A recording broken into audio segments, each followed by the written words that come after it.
రెమ్యునరేషన్ల విషయంలోకి వచ్చేసరికి ఇద్దరికి ఏదో నామినల్గా ఇచ్చి నడిపించారు, ఓకే, అది ఓకే, ఇద్దరు వెల్ అండ్ గుడ్ కాబట్టి అడ్జస్ట్ అయ్యారు. ఇది అన్ని సినిమాలకు సక్సెస్ అవుతుందా?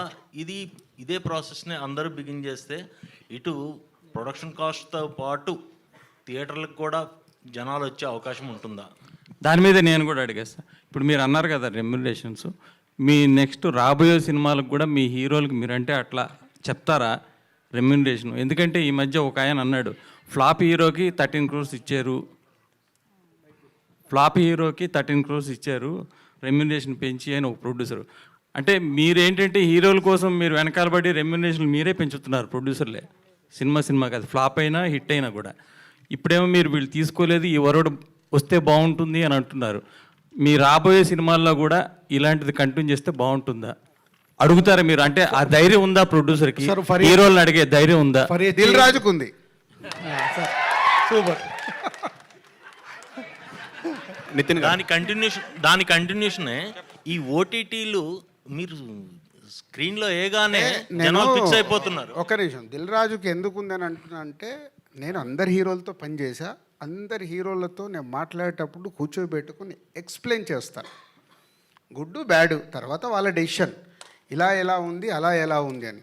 దాంట్లో ఇద్దరు, ఇప్పుడు ఇంతమంది స్టార్ హీరోలలో చాలామంది స్టార్ హీరోలు ఆ రోజు నా భుజం తట్టి గోహెడ్ అన్న వాళ్ళు కూడా ఉన్నారు. దానికి ఎగ్జాంపుల్ ఎన్టీఆర్ బృందావనం అప్పుడు, మిస్టర్ పర్ఫెక్ట్ అప్పుడు ప్రభాస్, సీతమ్మ వాకిట్లో సిరిమల్ల చెట్టు అప్పుడు మహేష్ బాబు, వకీల్ సాబ్ అప్పుడు పవన్ కళ్యాణ్ గారు, అందరు. అంటే వెన్ ప్రొడ్యూసర్ నిజంగా సినిమానే తీయాల కాదు, ఎకానమిక్స్ కూడా వాళ్ళతో కూర్చొని రియాలిటీగా ఎక్స్ప్లెయిన్ చేస్తే 100% రీచ్ అవుతుంది. చేసే ఓపికలు నిర్మాతల దగ్గర లేవు.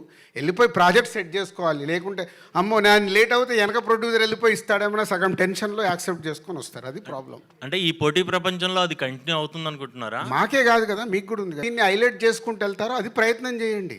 తమ్లైన్ మళ్ళీ దిల్ రాజు ఇది పెట్టిండి, ఇది చెప్పిండి అని రాంగ్ పెట్టకండి, జెన్యున్గా పెట్టి ఓహో దీంట్లో మ్యాటర్ ఉంది అని. నితిన్ గారు ఒక్క నిమిషం అండి సార్, దీనికి ఒక చిన్న అంటే ఒక మ్యాటర్ చెప్పాలనిపించింది కాబట్టి చెప్తున్నాను నేను. ఇప్పుడు మీరు ఏంటంటే ఇప్పుడు అంటే రాజుగారు అన్నారు, అలా కాదండి. యాక్చువల్లీ ఫిలింకి ఒక బడ్జెట్ అనుకున్నామండి, ఫర్దర్ టైం అనుకున్న ప్రకారం వెళ్తున్నప్పుడు ఎక్కువైంది. ఇప్పుడు రాజుగారు మమ్మల్ని ఏదో పిలిచేసి మీరు ఇలా తగ్గించుకోండి అలా అని కాదండి. ఇట్ ఈస్ అందరూ తీసుకున్న డెసిషన్ ఇది.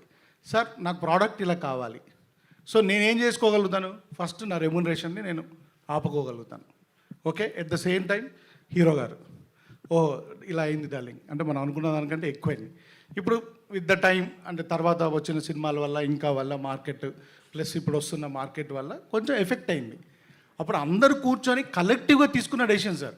This is not one producer taking a call అండి, because everybody is a part of a film, director, hero, producer. రాజుగారు ఏమంటున్నారంటే అందరూ పార్ట్ అయితే, అంటే నష్టం వచ్చినప్పుడు మాత్రం ప్రొడ్యూసర్కి వచ్చి లాభాలు, నష్టం వచ్చినప్పుడు మాత్రం ప్రొడ్యూసర్కి వచ్చి లాభాలు మాత్రం వచ్చినప్పుడు అందరికి వస్తున్నాయి. సో ఇట్ ఈస్ అన్ఫేర్ కదా, unfair in the part of any producer. రాజుగారే కదా, ఎవరు ప్రొడ్యూసర్ అయినా అన్ఫేర్ అది వచ్చిన. సార్ అందరూ ఉన్నారు కదంటే సార్, నాకు కావాలను ఇప్పుడు సార్ ఇప్పుడు మనకు ఒక సార్ ఇప్పుడు మీరు కూడా ఏం లేదు, ఉంటారు ఉండరు అని కాదు, ఎక్కడో ఒక దగ్గర ఒక డిస్కషన్ స్టార్ట్ అవ్వకుంటే రీచ్ అవ్వదు కదా, ఎక్కడో ఒక స్టెప్ పడాలి కదా. ఇప్పుడు నన్ను దీంట్లో చాలామంది తిట్టుకునే వాళ్ళు కూడా రేపటి నుంచి మొదలవుతారు, రేపుడు కదా ఆల్రెడీ స్టార్ట్ అయ్యి కూడా ఉంటారు. బట్ ఎక్కడ ఒక స్టెప్ వేయకుంటే ఎక్కడ మార్పు వస్తుంది? ఇండస్ట్రీ ఇప్పుడు ఇక్కడ 30 years ఇక్కడ కష్టపడితే ఇక్కడికి వచ్చి నిలబడ్డాం. నా వల్ల రేపు ఇండస్ట్రీకి ఏదైనా ఉపయోగపడాలి, కానీ నా వల్ల ఇండస్ట్రీకి తప్పు జరిగితే నా మనస్సాక్షి ఒప్పుకోదు. ఎగ్జిబిటర్ డిస్ట్రిబ్యూటర్లకు కూడా ఇలాంటి ప్రాఫిట్లో షేర్ ఇచ్చే అవకాశం ఉంటుందా? ఎగ్జిబిటర్లకు డిస్ట్రిబ్యూటర్లకు ఎలా ఉంటుంది?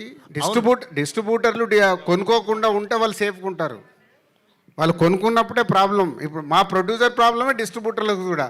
పరిగెత్తే సినిమా వాల్యూ లేకుంటే అంటే దాని కాస్ట్ క్యాలిక్యులేట్ చేసుకోకుండా కొంటే సినిమా తేడా వచ్చింది అనుకో పోద్ది.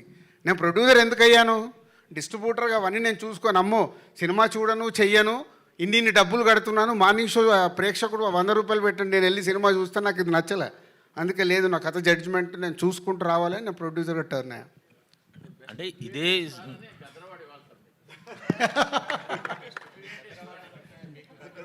రెడీ చేయండి, మీరు ఒకటి పెట్టి ఇవ్వండి సార్. నితిన్ గారు సార్ అంటే సారీ అంటే నేను మిమ్మల్ని మీరు అడగొద్దని అడగట్లేదు, కానీ ఇక్కడ లయ గారు ఉన్నారు, నితిన్ గారు ఇందాక చెప్పినా కదా వేణు లయా గారిని అడిగితే వాళ్ళకి స్పైస్ ఏమి దొరుకుతుంది నితిన్ దొరకదు నితిన్ కదా. గారు నితిన్ గారు